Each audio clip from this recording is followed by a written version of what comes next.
Hello students, today we are going to discuss with a new chapter of your syllabus, that is North America.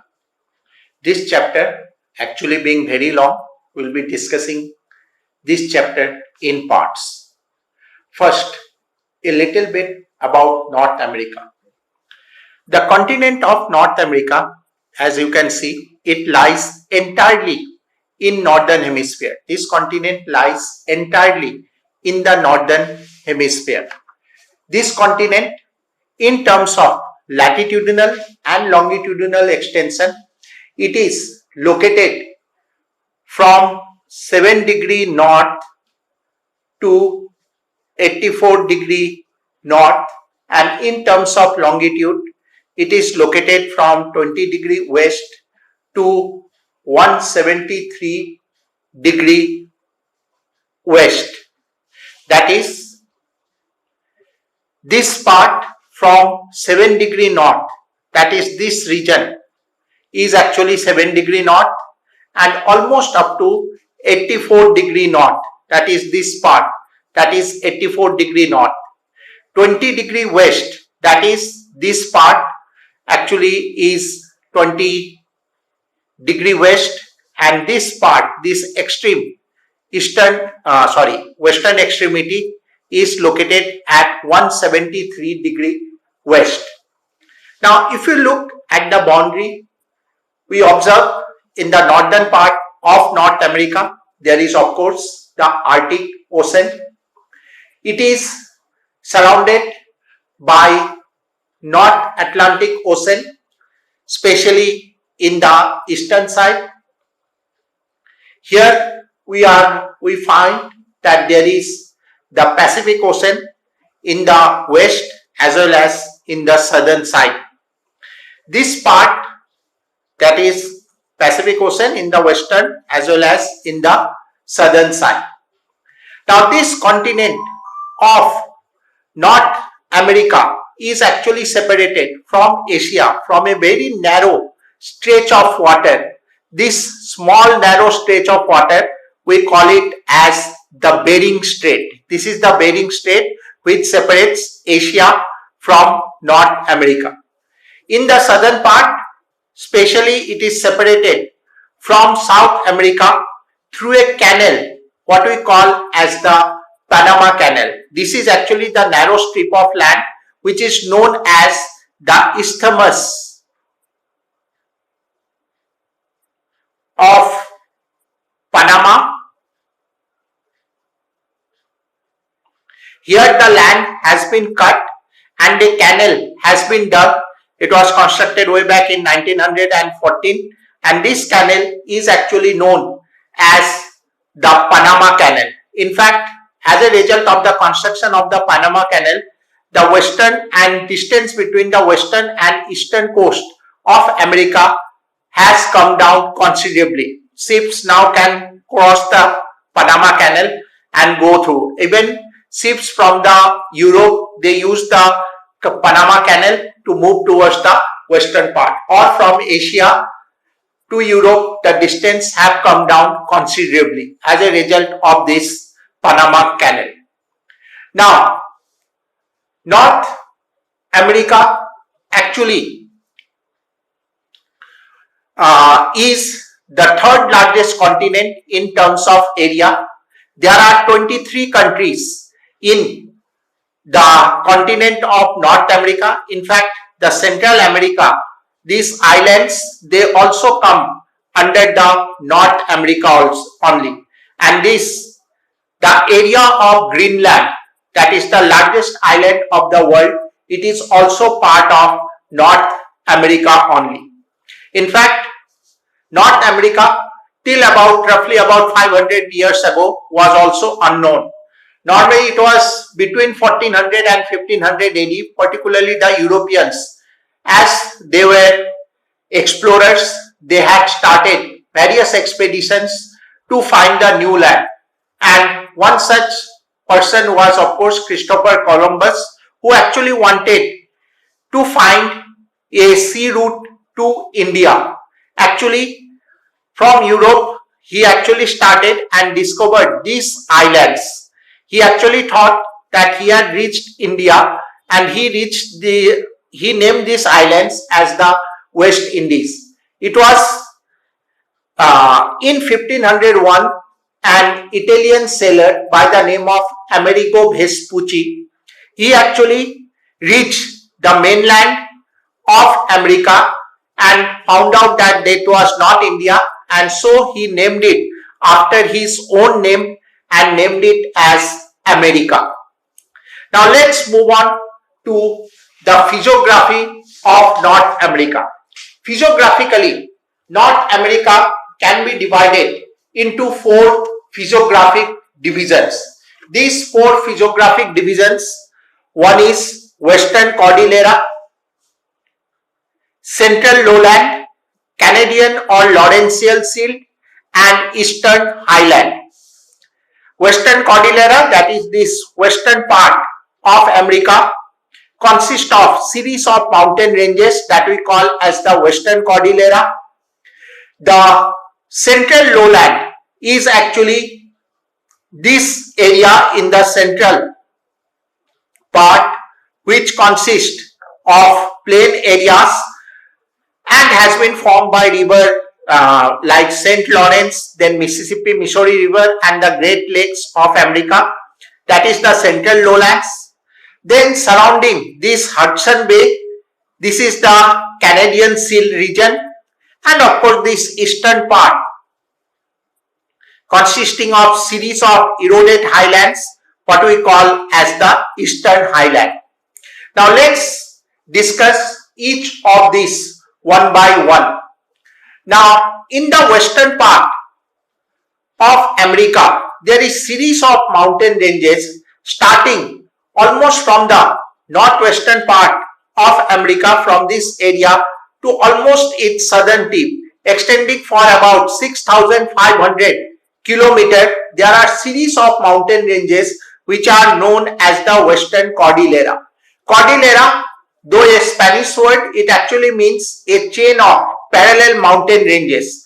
Now what are the ranges that can be found in this area or in this region?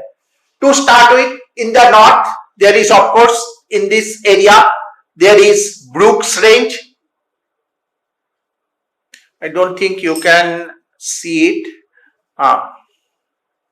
There is Brooks Range. Then slightly here, there is another range, what we call as the Alaska Range.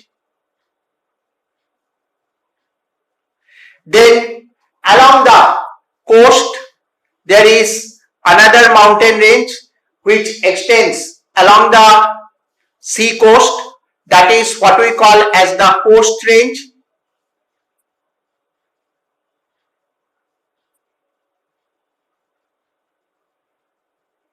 Then just below the Coast Range, almost near the sea coast, there is another range what we call as the Cascade Range.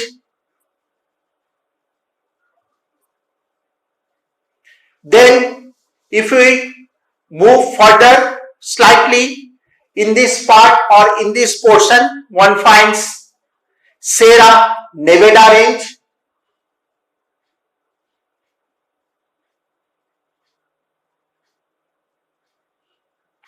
And the most important mountain range, which is the most extensive one in this area, extending from here to almost up to this portion, that is the Rocky Mountains.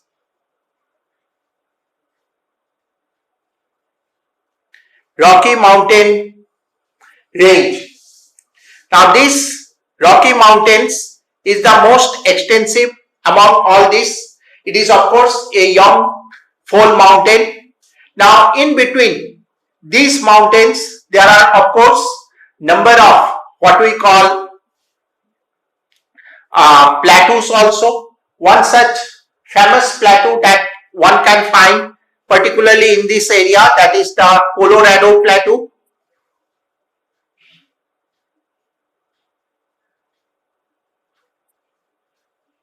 Then In this region, there is of course another plateau, what we call as the Mexican Plateau.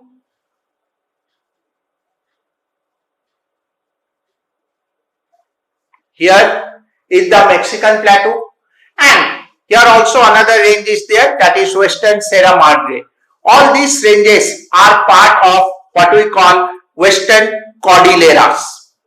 Now, coming to the next one, that is the Central Lowland. Now, in this central portion of America, especially these central lowlands actually has been formed by rivers like this is the St. Lawrence River, which is connected up to this area or in this region. Then of course here the Mississippi, Missouri river plains are there, and of course here the great famous 5 lakes of America.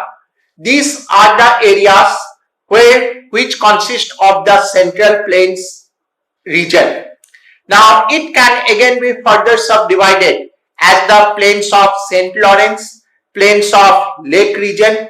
This is of course what we call prairie plain lands, that is actually an extensive grassland, but of course now these grasslands have been cleared to make way for agriculture, and extensive wheat is grown in this region, and of course the plains of what we call Mississippi Missouri river basin. Now compared to all these areas, this region, that is the lake region, is the most famous of these plains in terms of mineral resources and also of development. This is actually Lake Superior, this is actually Lake Huron, this is of course Lake Superior, Michigan, Lake Huron, this is Lake Huron, this is Lake Erie, and this is Lake Ontario. All these canals, though in the map it is appearing as separate ones, but all of them are interconnected with each other through canals. सभी एक दूसरे से जुड़ा हुआ है canal के सहारे. In fact, there is a sea route also.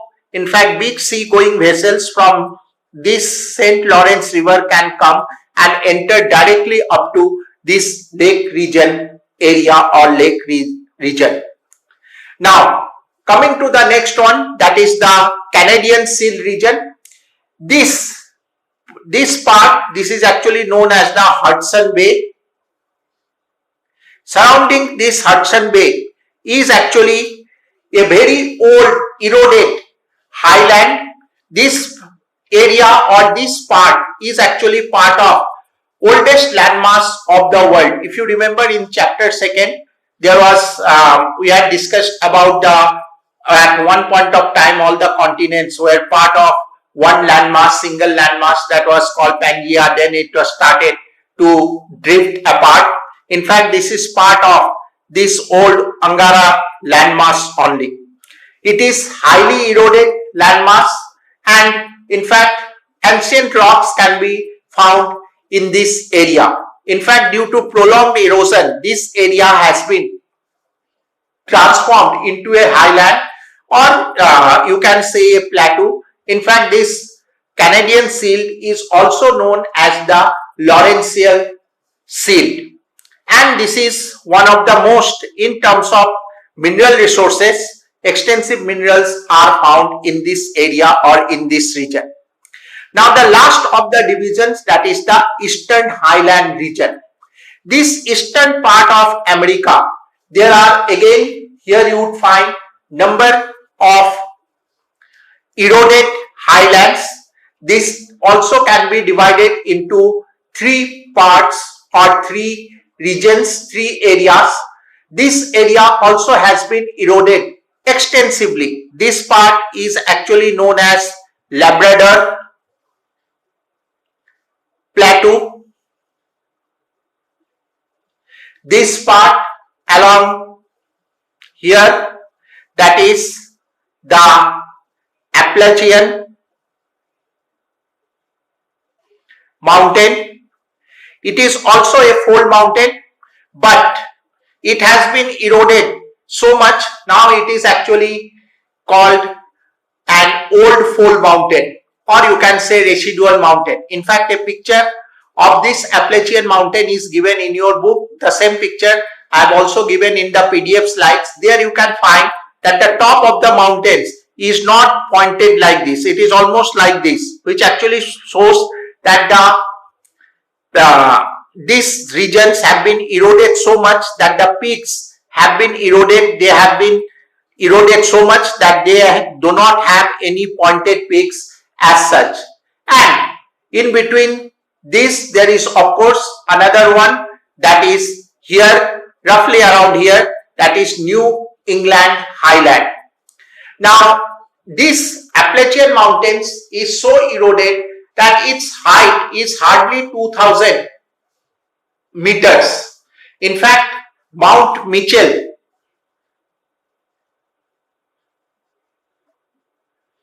with a height of roughly 2073 meter, is the highest point of this Appalachian mountain. This Mount Mitchell roughly located at this point. And the highest peak of North America, it is roughly located around here. This highest peak or point of North America is Mount McKinley, with a height of roughly about 6,195 meter. It is the highest peak of entire North America. This Mount McKinley is actually located in this Alaska range. It is located in the Alaska range and the highest point of entire North America. That was in brief about the physiography of North America. In fact, the physiography is actually very important, as a result of which I have described it in the PDF 5 also, and also given a question and answer of that also, which has been described in the PDF 5. The same thing has been given in the question answer form also. Go through it, go through the PDF 5, and if you don't understand, go through this video also, which can make things much more clearer to you. Have a good day.